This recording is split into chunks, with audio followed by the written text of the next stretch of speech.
Go ahead and get things started with Andy.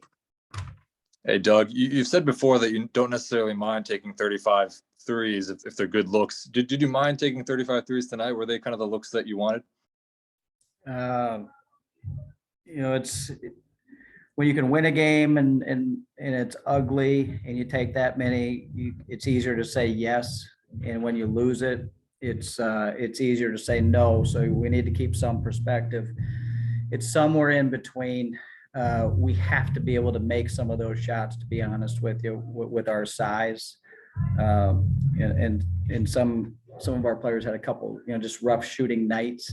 We've talked about before is I do not like coming down and just swinging the ball around the perimeter and jacking up a three and having no shot at getting an offensive rebound. Not that that's our specialty by any means. We've got to work on that stuff. But I would say it's right in the middle, to be honest with you, with the amount of threes. It does suck the life out of you to miss that many in one and done possessions.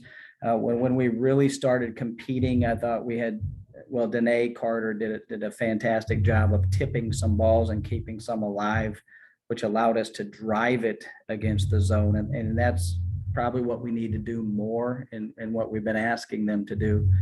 But it's a process. And I think and again, having these games back to back, we're going to learn pretty quick how to play this game. I was going to ask about that, the 2-3 zone. It seemed like the penetration wasn't there for much of the night for you guys. What did they I guess how did they make it difficult on you guys to kind of penetrate the lane, or was it more self-inflicted in some ways? Well, I think I read somewhere you were supposed to always compliment your opponent, and they did a really good job. And so that's not just coach talk. Those are hard-nosed kids that get on the glass and very athletic. But there were slots there that we just can't quite see to get into. Maya started getting into, Rakia started getting into some of them and creating some problems. We probably needed one more player to get some penetration in there and then and either kick it out or drop it off to a post player. Robbie, go ahead. Coach, can you take me into that? I think it was the second to last defensive possession when I think they had 30 seconds left on the shot clock, 34 seconds left in the game, decided not to foul until 4 seconds left in the shot clock. What was the thought process there? Yeah, the thought process was we were hoping to put some pressure on them, see if we can make them a little nervous, but they're a veteran team, to see if we could get a turnover. So we didn't want to foul early. And I had burned too many timeouts, to be honest with you, to get my message across. We were out, and I would like to have fouled around 10. And then by the time they heard it or could see it, it ended up being around 4. I mean, that thing hits the rim, maybe we secure it and we could advance it. Well, we couldn't advance it because we had no timeouts. We didn't have enough time to make a play. So the foul probably should have occurred around 10. It's nobody's fault. It's not the player's fault. That message was not able to get across to them. But the theory was we wanted to pressure them to see if we could make them cough it up. And we were pretty good at getting some steals and then maybe advance it that way. We weren't able to do it. They took care of the ball.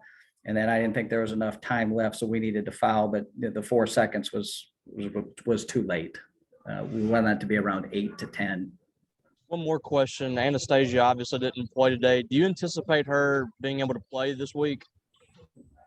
When I say it's day to day, it's day to day, and I'm talking to the trainer constantly to see how she's progressing with everything. It looks like she is, but I don't have any more information right now than I did before the game. Stefan, go ahead. Doug, you alluded to it there with the timeouts, running out of them at the end. I mean, how tough was it today just to manage timeouts and substitutions and all that when you're so shorthanded? Yeah, it's hard. And, if we run out of timeouts, we run out of timeouts. Most of the time games are lost before that. So, being able to manage a game and burning some timeouts, I'm okay with that.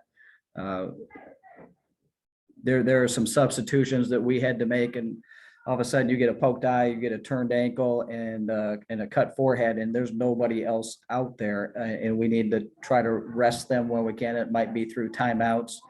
You know, there was a lot of possessions that went up and down without that whistle blowing. You know, every game is different in how it's officiated, but yeah, we had to use them, and we're going to have to use them throughout the year and manage it the best we can. Courtney, go ahead. Coach, obviously a lot of struggles today between shooting and rebounding, but is there one that you're looking to address first before you guys get back to action in the coming days?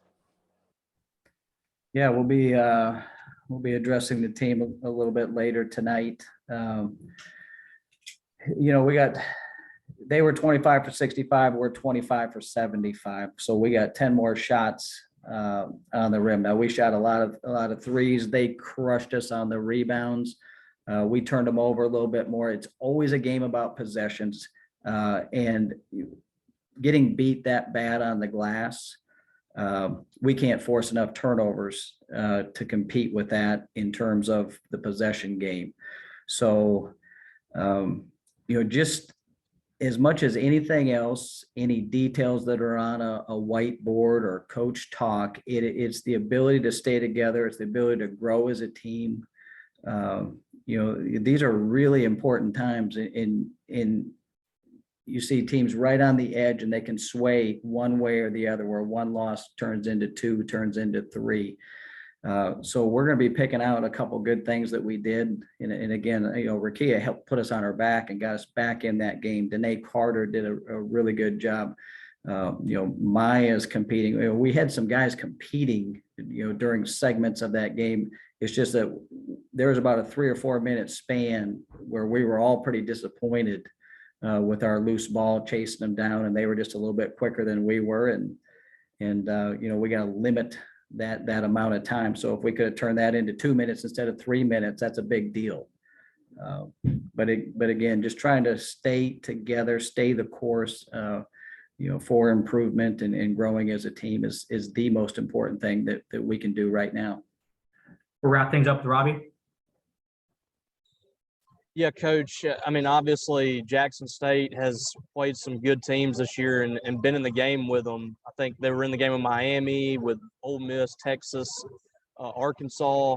They got some size and they got some guards too. What's your early thoughts on the challenge that they bring?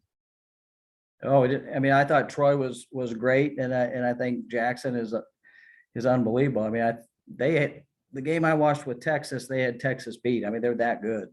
So you know, they have some high major players playing for them right now, and they're playing well. And I think they have a lot of confidence. They played a lot of Power 5 teams. So yeah, we're going to have our hands full tomorrow, and we need to regroup. We need to be mature, and we need to move forward after this game. All right, thanks, everybody.